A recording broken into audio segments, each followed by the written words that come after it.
What's up guys, it's WidgenTV here. Back when Fallout 76 was announced, one of the things I was personally most excited for was West Virginia's real-life folklore coming to life in the form of its famous cryptids. I was so excited, I made a whole series of videos detailing their origins, appearances, and speculated how they would be implemented into the game using clues from each monster's origin story. It's fair to say that I missed the mark on several of these, but I had a blast making the videos, and I always intended on revisiting these cryptids after the game came out. Well, now several months later, and after exploring most of Fallout 76's game world, I no longer have to speculate about these mythical creatures. In this video, we're going to answer one question about one specific cryptid.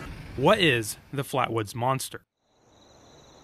Welcome to Flatwoods, home of the Green Monster. Even though it's not green or a monster, it's more like a purple alien. But this sign is modeled off a real sign in Flatwoods, West Virginia, so I think we can let this one slide. In Flatwoods, we can find the first clues to uncovering this creature's story. Across from the Responder's clinic, set up in this church, we can see the Flatwoods Tavern. Heading into this very familiar building, we can head over to the kitchen. Behind the bar, on the kitchen table, we can find the first of two radio dramas called Who Goes There? These radio dramas are kind of long, but they are very important to what we're going to be talking about later, so listen close.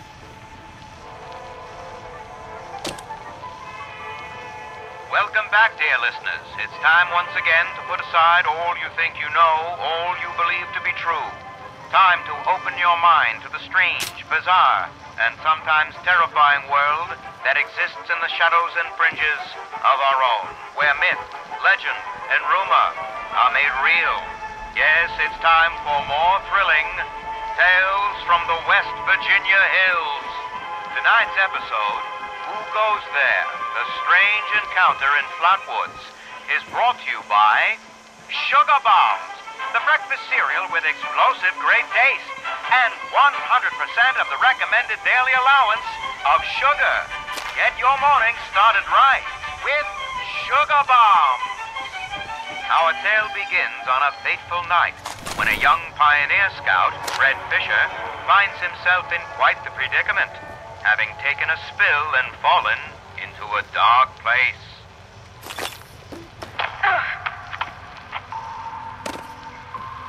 Where am I? Jack? Biff? Mr. Bailey? Can anybody hear me? I can hear you. Who's there? I can't see you. Me. My name's Sally. What's yours? Fred. Are you okay, Fred? I think so. My head's a little woozy. Must have hit it when I fell. Oh no. Did you get lost too? Well, sort of. What I mean is that I was camping with my scout troop by the lake near Flatwoods. There were these lights kind of dancing in the sky. Neat. I guess. Anyway, we heard some weird noises and the guy's double dog dared me to go look. So I did. All by yourself? You're really brave. Shucks. Thanks. I followed the noises to an entrance of an old mine. It smelled awful there, like rotten eggs, but worse. Suddenly, there was this bright light shining down on me. I was super scared and ran to the mine to hide, but everything felt strange. Like my feet weren't even touching the ground. Everything went black, and I woke up here in the dark. That all happened to me too. We'll just do it like Dad says. When you've strayed or lost your foot, do what's best and stay put. They said they'd reach him soon. There are other people here? A very good question indeed. Tune in next time to find out the answer in the chilling conclusion of Who Goes There? The Strange Encounter in Flatwoods. In this tape, we get introduced to Sally and Fred. At the end, Sally says that there are others. Keep that in mind as we move forward. The second part to this radio drama can be found in a mailbox immediately north of Dilbert Winter's trailer. Tonight, we bring you the final chapter of Who Goes There? The Strange Encounter in Flatwoods. In the last episode, Pioneer Scout Fred Fisher met a curious girl named Sally while hiding in the dark. But, as it turned out, they weren't alone. There are other people here? Yeah, they probably just went to get more food. They'll be back soon enough. You can wait with me, and they'll give you food too. You just have to do what they want. What do you mean? When they want to play games with you. Games? What kind of games? I'm still learning the rules. Mostly, they're kind of boring, and only hurt when they use the needles. Needles? Yeah, you know, like at the doctor. This doesn't sound like any game I know. It sounds downright awful, and these people sound really bad. We have to get out of here. No, stay put, stay put, stay put, stay put. Okay, stop screaming. Ah, the light. It's so bright.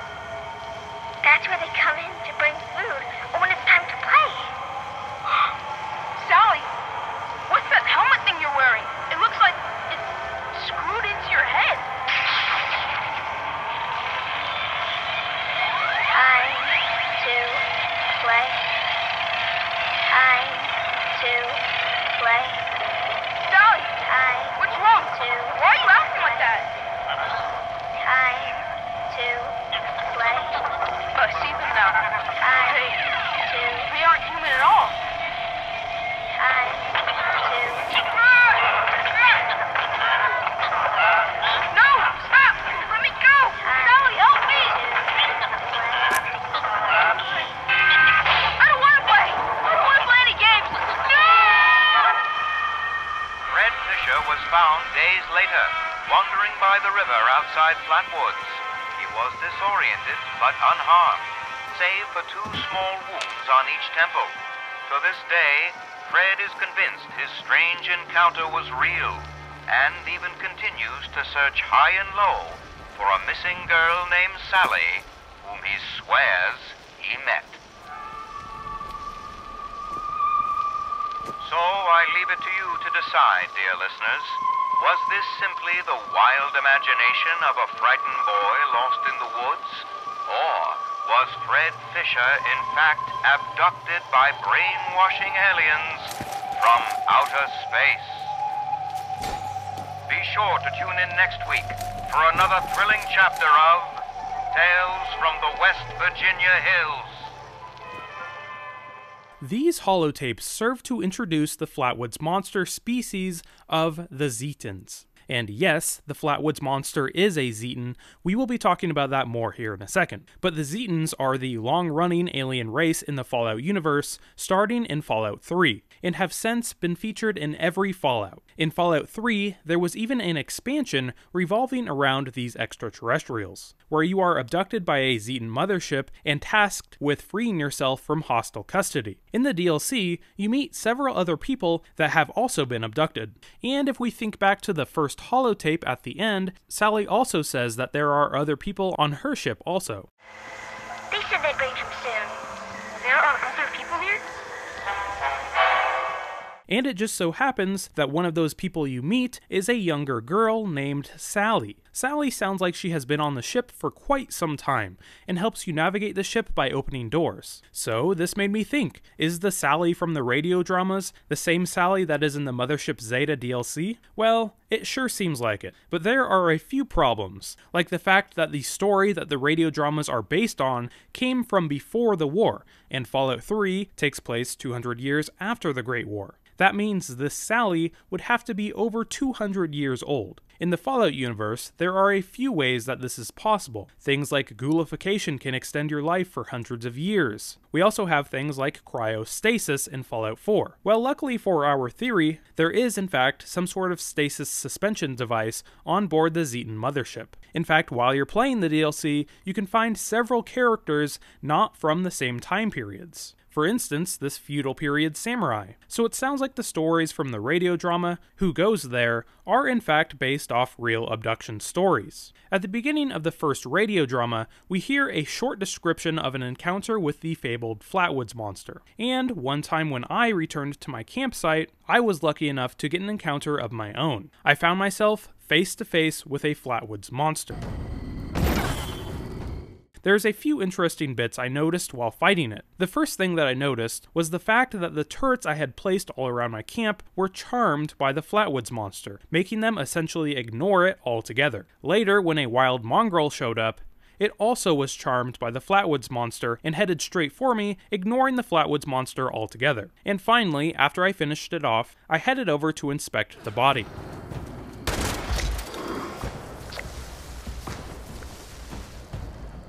If we get in the right angle,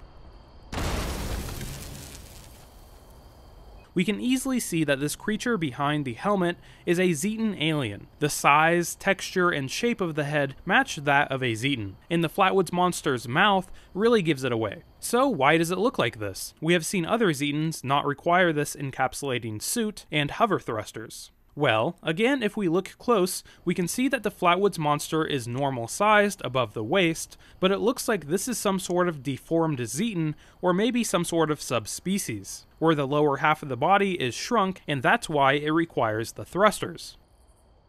Over at the Hunter's Shack in the northern part of the mire, we can find some more information about the Flatwoods Monster. Cryptids. Flatwoods Monster. Descriptive traits. Alien, glowing eyes, may or may not have arms, but strongly suggested. Cowl-like helmet with dress-like garment, often accompanied by bright lights or a burning metallic smell. Evidence log. Bright lights above the mountain region. Took photos, but sadly didn't amount to much. Investigated possible site. Some strange burning was present among the trees, but no smell. It may have disappeared overnight. So it says there was a potential sighting in the mountain region where there was burning trees. We can assume that meant the Savage Divide. I searched around for a while, looking at some of the obvious spots it may have showed up. But the Savage Divide proved to be too large. So if you have ever seen bright lights in the sky, or a spot that resembles that was described, I would love to hear about it in the comments below. Hopefully there will be some DLC to further expand this famous cryptid story. But for now, that's all I have. So I hope everybody enjoyed the video. If you did, make sure to like and subscribe. It really helps out my channel. Also, if you made it this far in the video, consider joining my channel's membership. You get a cool little Mothman or Flatwoods Monster symbol next to your name when you comment, and it goes a long way in supporting my channel, so thank you. Also consider following me on Twitter. It's the best place for me to keep in contact with you guys. But anyway, this has been Widgeon TV. Thanks for watching, guys.